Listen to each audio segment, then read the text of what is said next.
Bonjour et bienvenue sur Entre Terre et Ciel podcast, le podcast spirituel qui s'adresse à vous qui avez besoin de vous ancrer dans votre vie quotidienne et de développer votre conscience. Chaque semaine, je vous délivre des clés pour vous aider à relever vos défis du quotidien et vous sentir connecté et soutenu dans vos expériences de vie. Je suis Adélia, je suis guide holistique, enseignante en développement personnel et spirituel, clairvoyante et médium, et je vous accompagne à travers mes pratiques telles que le développement de l'intuition et des perceptions subtiles, l'énergétique, la cartomancie, l'astrologie et le développement de la conscience afin de vous aligner dans votre vie et d'en faire une expérience vertueuse et pleine de sens. Entre Terre et Ciel est donc destiné à toutes les personnes intéressées par ces pratiques, ainsi qu'à ceux qui sont en quête d'une spiritualité incarnée, ouvrant la porte à des applications dans la vie quotidienne. N'hésitez pas à me soutenir en vous abonnant et en notant ce podcast, et je vous souhaite une belle écoute.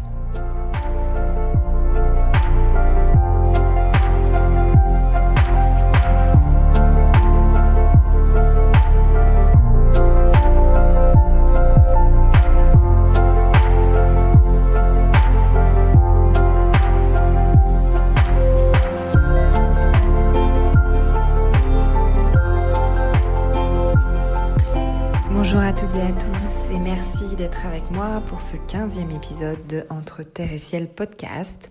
Je suis très heureuse d'être avec vous et aujourd'hui nous allons parler d'astrologie.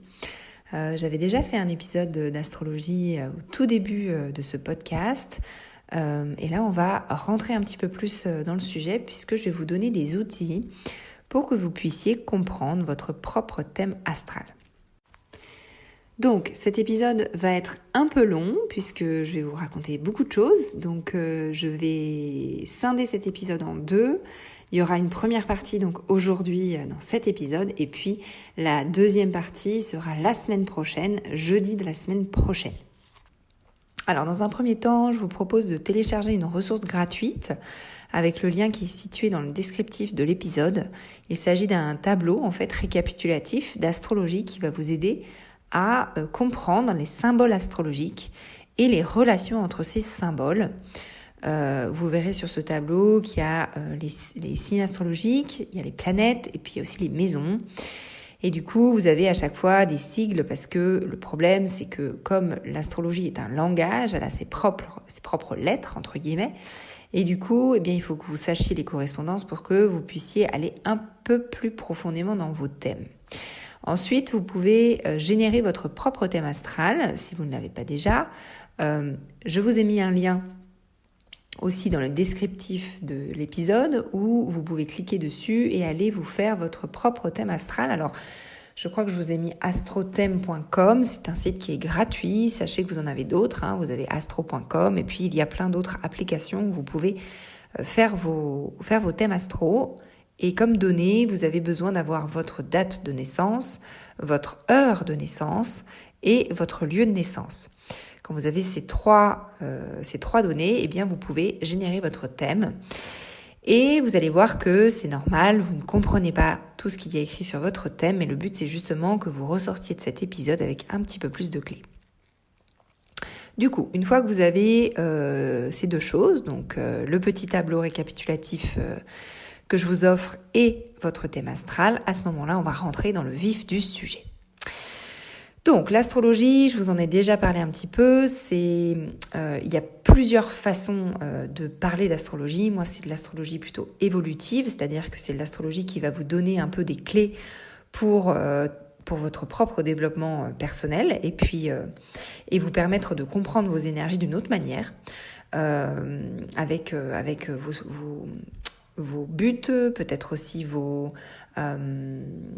ce qui va vous soutenir d'un point de vue énergétique et puis vos failles un petit peu où ça va un petit peu plus pêcher dans votre vie peut-être au niveau énergétique. Et donc on peut retrouver tout ça dans un thème astral.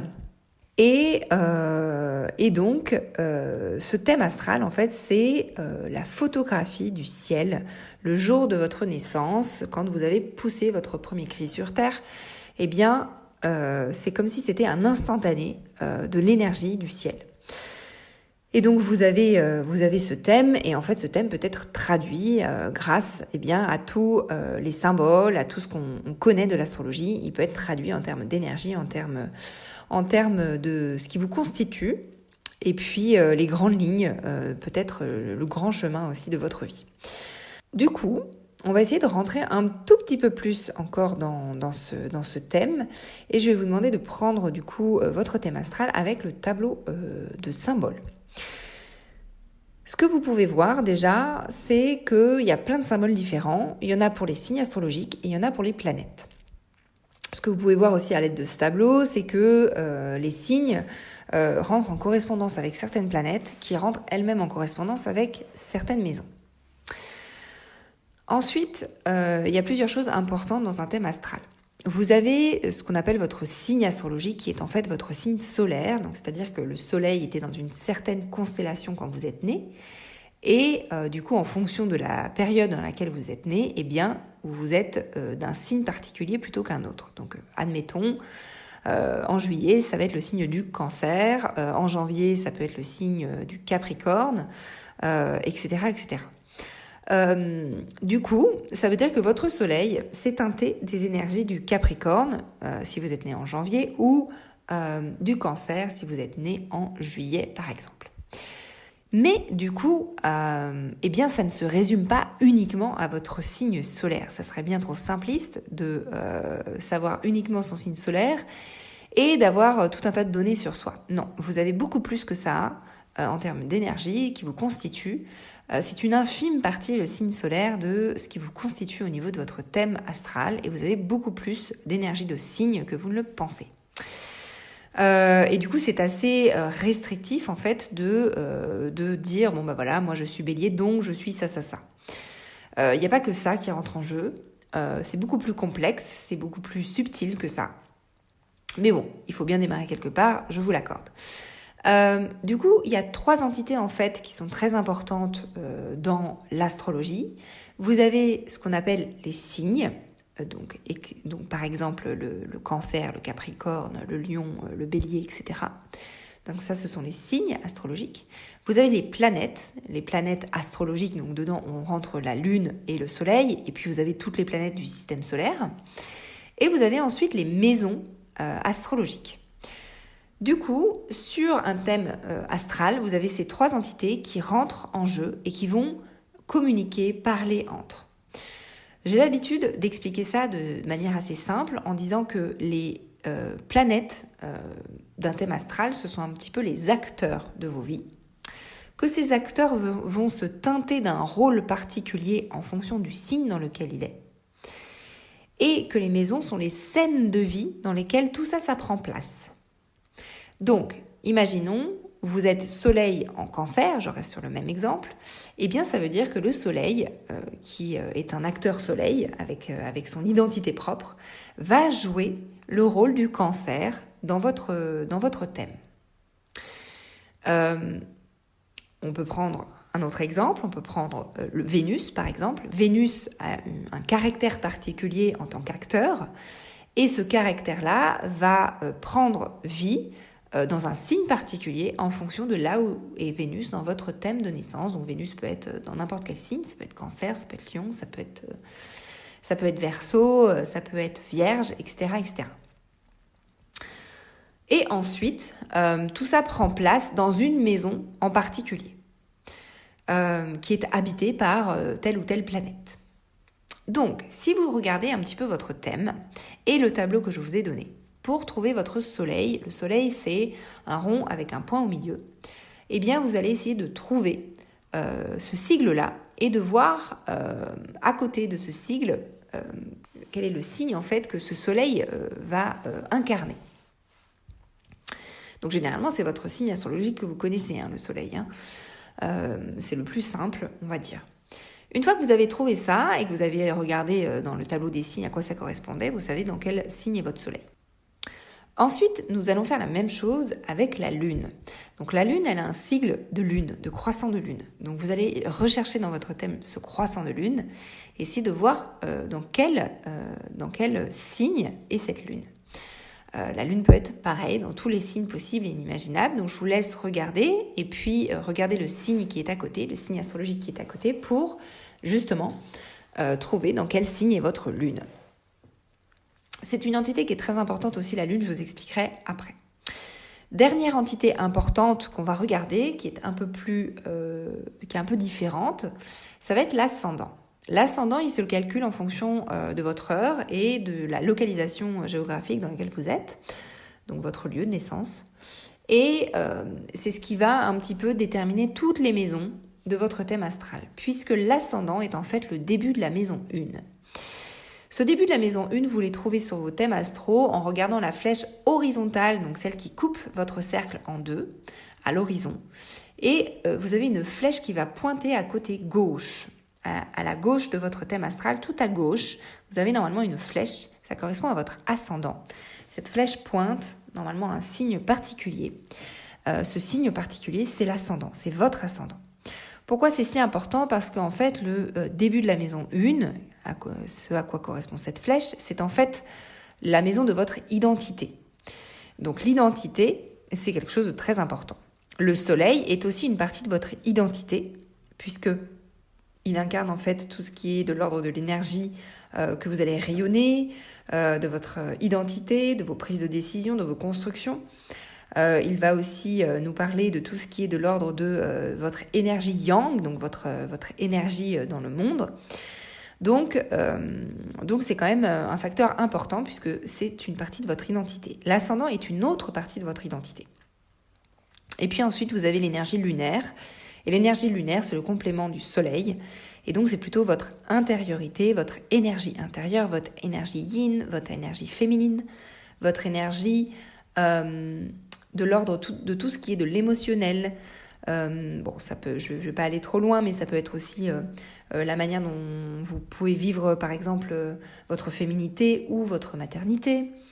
Même si vous êtes un homme, ça peut être aussi la manière dont vous êtes en relation avec votre mère, etc., etc.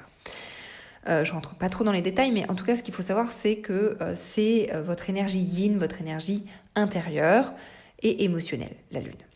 Donc, regardez aussi la lune, quel signe il y a à côté de votre lune, et du coup, vous pourrez voir que cette lune se teinte d'une énergie particulière de signe. Donc, ce qui est intéressant de connaître, c'est ces trois premiers piliers, on va dire, en astrologie. Et bien sûr, il y a plein d'autres choses qui rentrent ensuite en jeu, mais déjà, ça vous donne quand même un peu plus d'énergie que juste votre signe solaire.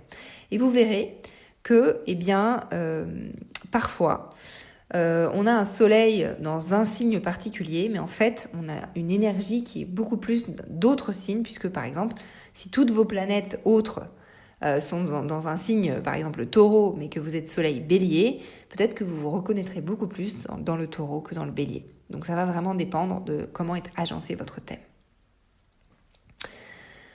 Donc ça, ce sont les entités qui sont les plus importantes. Ensuite, vous allez faire la même chose avec toutes les planètes différentes. Donc les planètes, vous avez Mars, Vénus, vous avez Jupiter, vous avez Saturne, vous avez Uranus, Neptune, vous avez donc toutes les planètes du système solaire et Pluton, bien sûr, qui fait partie en astrologie des planètes. Et donc, du coup, vous allez pouvoir regarder à chaque fois dans quel signe ces planètes se situent. Du coup, ça va vous donner tous les signes un peu qui vous habitent. Donc, vous avez tous ces signes-là, je vous laisse le faire, regardez à l'aide du tableau et à l'aide de votre thème astral, où est-ce que c'est situé. Et donc, tous ces signes-là vous habitent et vous avez aussi bien votre ascendant qui est une partie de votre identité. Alors, souvent, on me pose la question en cours de savoir si l'ascendant est plus prépondérant à la fin de notre vie qu'au début de notre vie, etc., etc.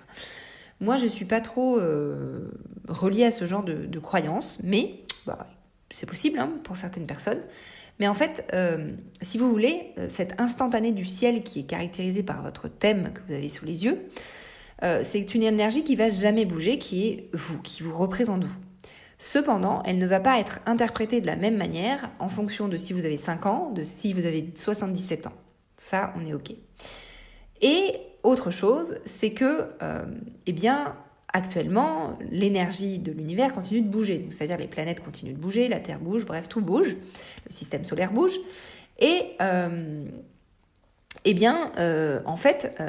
en fonction de ce qu'on est en train de traverser maintenant, ça ne va pas avoir la même résonance en fonction de votre thème natal.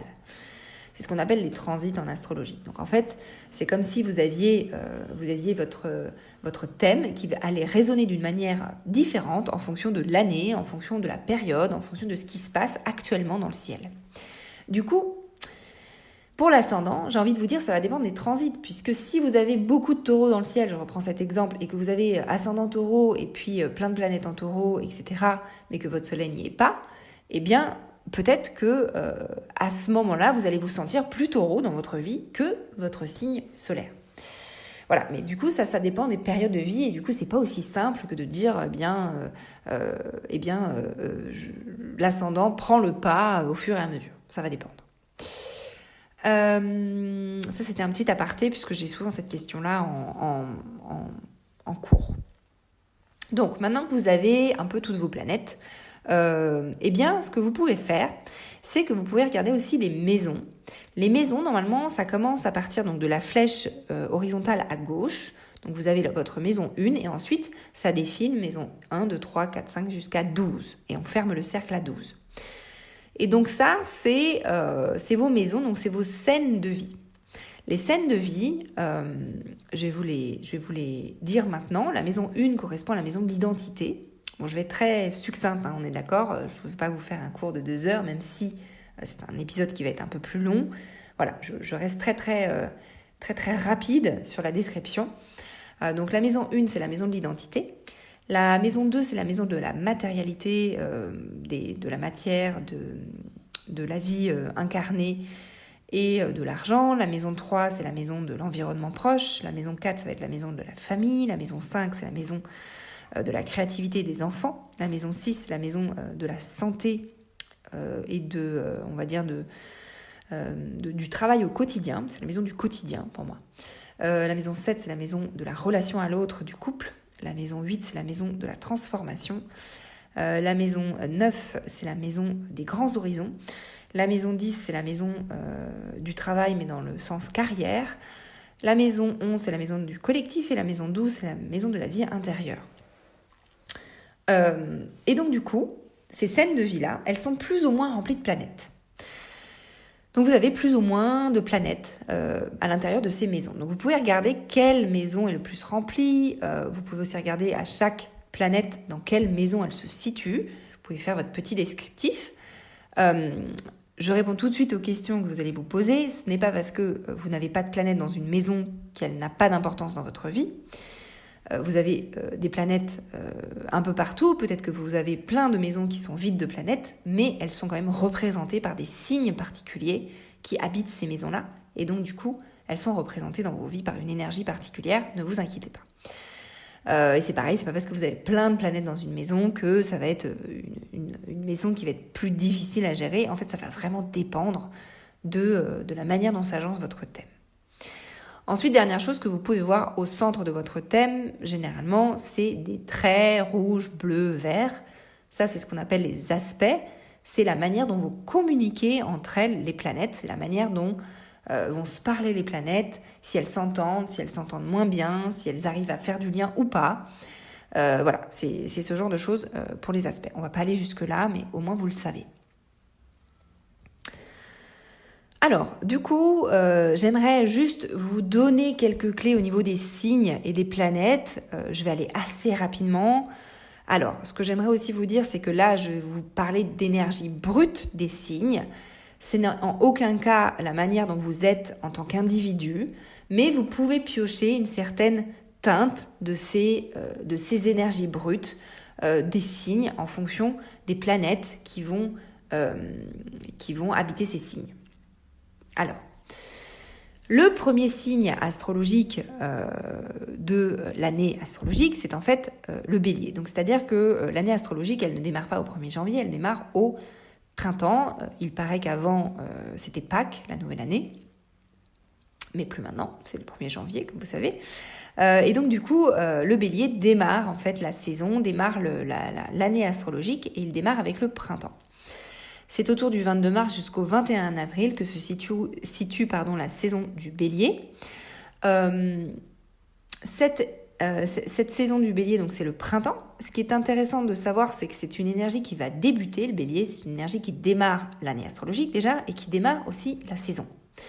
Quand une énergie de signe démarre la saison, on dit que c'est un signe cardinal.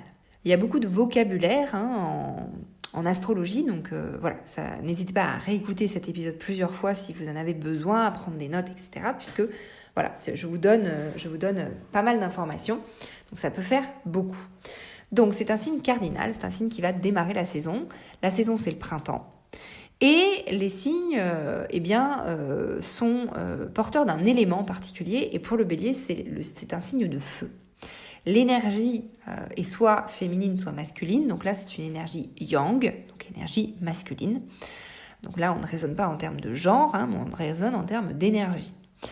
Et ce qui est intéressant de savoir, c'est que chaque signe est relié à une planète. On appelle ça des planètes maîtresses. C'est ce qui est écrit dans votre petit tableau.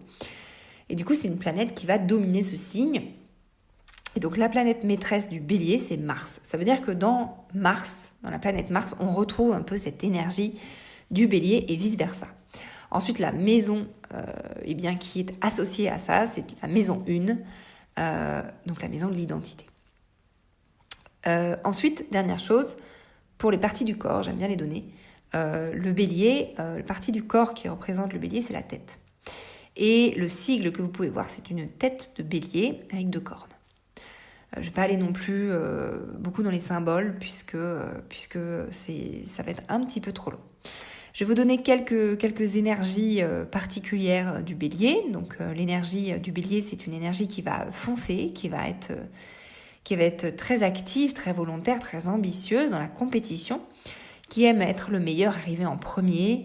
C'est une énergie qui est assez juvénile, qui démarre, qui est précurseur, qui peut aussi foncer sans but, qui est très dynamique, qui a beaucoup de volonté, qui est impulsif, qui peut partir dans l'émotivité, dans la colère, qui est très franche aussi. C'est une énergie passionnée, indépendante, et qui passe assez rapidement à autre chose parce qu'elle peut s'essouffler. C'est une énergie qui aime la gagne un peu, donc c'est une énergie un peu d'esprit d'entreprise, qui aime être le référent, qui aime l'idée et guider. Donc cette énergie bélier, donc là on est d'accord que je parle d'énergie brute, mais si vous avez une planète qui est dans l'énergie du bélier, alors particulièrement les premières planètes du système solaire, de Mercure jusqu'à Saturne, eh bien vous allez peut-être vous reconnaître dans certains aspects, ça va dépendre de la planète en fait qui habite et puis de la manière dont est agencé votre thème. Ensuite, le taureau. Le taureau, c'est du 22 avril au 22 mai à peu près. La planète maîtresse du taureau, c'est Vénus. La maison associée, c'est la maison 2. C'est un signe de milieu de saison, donc on appelle ça un signe fixe, un signe qui est bien ancré dans sa saison. Et ça, on retrouve dans l'énergie des signes. La saison, c'est toujours le printemps, et c'est un signe de terre. Et l'énergie du taureau, c'est plutôt une énergie yin. Les parties du corps reliées au taureau, c'est la gorge, le cou, la thyroïde. C'est une énergie qui est plus tenace, qui va garder son but en tête, c'est une énergie assez obstinée, qui est ancrée dans la matière. C'est le signe de la matérialité, qui est relié à la richesse, à l'argent, au plaisir de la vie, à la beauté de la vie, de la nature, à la jouissance de la vie, qui aime la nourriture, la chair, l'esthétisme. C'est un signe qui est assez stable, on appelle ça aussi des bâtisseurs, des constructeurs. C'est un signe qui va aller droit au but, mais patiemment. Et il garde une assurance tranquille, calme, aime peu le changement. Parfois des difficultés à s'adapter, mais c'est un signe qui va être très fidèle, franc, concret, entier. L'énergie du taureau est plutôt chaleureuse, elle est plutôt dans le partage. Il peut y avoir une forme de possessivité, mais qui ne va pas agir sous l'angoisse ou la nervosité, car elle aime prendre son temps, cette énergie. Ensuite, le Gémeaux, du 23 mai au 22 juin, la planète maîtresse, c'est Mercure. La maison, c'est la maison 3. C'est un signe mutable, donc c'est un signe en fait qui va clore, qui va terminer la saison. Les signes mutables terminent la saison et vont embrayer sur autre chose. Donc on termine le printemps, on commence l'été. C'est un signe d'air, l'énergie est yang, et au niveau du corps, eh bien c'est le système nerveux, les bras, les mains et les jambes, afin de rentrer en contact avec le monde. L'énergie Gémeaux est une énergie qui a besoin de communiquer, qui a besoin d'être en contact avec les autres. C'est une énergie qui est très adaptable, qui qui peut aussi changer très vite son humeur en fonction de l'énergie qui est autour. Donc des fois on a un côté un peu double, parfois. C'est une énergie qui est reliée à l'intellect, c'est une énergie qui aime apprendre, qui est curieux, qui sait parfois manier les langages. C'est une jeunesse de caractère, ça aime la diplomatie. On aime quand tout le monde s'entende bien, quand on est très très marqué par l'énergie du Gémeaux. C'est une énergie qui va s'intéresser un peu à tout, parfois même qui est assez drôle, qui est sociable, qui va manier les mots de manière assez intelligente, c'est une énergie qui peut être cynique, pince sans rire aussi parfois. Par contre, elle peut, dans son côté un peu négatif, paraître superficielle puisqu'elle s'intéresse à tout mais ne va pas en profondeur. Mais c'est une énergie qui est très débrouillarde et qui peut être nerveuse ou angoissée. Ensuite, le Cancer qui va du 23 juin au 23 juillet. La planète, c'est la Lune, la planète maîtresse. La maison, c'est la maison 4. C'est un signe cardinal, donc c'est un signe qui va démarrer l'été. C'est la saison de l'été, c'est un signe d'eau. L'énergie est yin et le corps est relié à l'estomac, à la digestion. C'est un signe qui va être très dans l'émotionnel puisque c'est un signe d'eau, c'est un signe de fécondité, d'intuition, d'énergie intérieure, c'est le signe de la gestation, du cocon, de la protection, des aspects intérieurs. C'est une énergie en fait qui est très reliée à la famille, à la relation aussi mère-enfant. C'est une énergie qui est reliée au foyer, au monde intérieur, qui a beaucoup d'imaginaire, qui va s'ouvrir à des personnes et des situations bien précises quand elle a la confiance. C'est une énergie qui a besoin de sécurité émotionnelle et matérielle, qui va aussi explorer le monde à la condition qu'elle se sente en sécurité. C'est un signe qui est dans une énergie de rêveur, qui a un besoin de materner, qui peut être très sensible, impressionnable ou timide, parfois utopique, et perdre le sens des réalités, ou lunatique. C'est une énergie de lenteur, d'éclosion et de créativité. Donc ça, c'est pour le Cancer. Ensuite, le Lion, du 23 juillet au 24 août, à peu près. La planète, ça va être le Soleil. La maison, c'est la maison 5. Donc la planète associée. La maison, c'est la maison 5. Le signe, c'est un signe qui est un signe fixe. Donc un signe de milieu de saison, milieu d'été. C'est un signe de feu avec une énergie yang, donc masculine. Et le corps, ça va être le cœur et le plexus solaire. C'est une énergie qui est bien ancrée dans sa saison puisqu'elle est fixe, donc elle n'a pas trop envie de bouger. Mais elle est quand même un peu plus adaptable que l'énergie du Taureau puisque c'est une énergie de feu. C'est un signe qui va profiter de sa saison, qui va se montrer, qui va avoir besoin d'être dans la lumière, aux premières loges pour comprendre le monde. C'est une énergie qui va avoir envie de diriger, de comprendre le monde. C'est une énergie qui va avoir envie de donner la lumière aux autres. Donc c'est une énergie qui est très généreuse avec ceux qui l'aiment, mais qui va sélectionner les personnes qui peuvent rentrer dans son monde. C'est une énergie qui va aimer la beauté, le beau, être au devant de la scène, prendre une place, avoir un rôle. C'est une énergie qui peut être dans le paraître ou dans la superficialité quand elle est dans sa négativité. C'est une énergie qui a de la volonté, qui aime prendre des décisions, qui aime dominer, qui aime aussi être individuelle ou autoritaire. C'est une énergie qui, quand elle transmet la lumière, s'illumine par la même occasion. C'est un signe donc qui a une énergie qui est quand même très sincère, qui est très fidèle, qui généralement n'acceptera pas le mensonge ou a du mal à être avec des énergies de mensonge. C'est une énergie par contre qui peut être susceptible et c'est une énergie qui est dans l'ego. C'est une énergie qui a besoin de se mettre en avant dans un domaine particulier. C'est une énergie qui peut avoir beaucoup d'influence sur les autres, surtout si elle est bien alignée. C'est une énergie qui peut persuader les autres, etc., etc. Et qui peut aussi emmener les gens là où elles doivent aller. Donc c'est une énergie qui parfois on ne le sait pas, mais qui peut transmettre beaucoup. Ensuite la Vierge, du 24 août au 24 septembre, la planète maîtresse c'est Mercure. Il y a plusieurs planètes maîtresses puisqu'il y a 10 planètes et 12 signes. Donc Mercure est une planète qui va maîtriser le Gémeaux et la Vierge. La maison, du coup, c'est la maison 6, c'est un signe mutable, donc c'est un signe de fin de saison, de fin d'été, c'est un signe de terre. L'énergie est yin, et le corps, ça va être les intestins et le système digestif relié à l'anxiété. Donc, c'est la saison de la moisson, la Vierge, donc c'est la saison où on va faire des provisions, on va un petit peu moissonner, organiser, on va aussi nettoyer et analyser un petit peu toute l'année. Ça fait la jonction entre deux saisons, hein, donc c'est un signe qui va être un petit peu faire le lien entre deux saisons.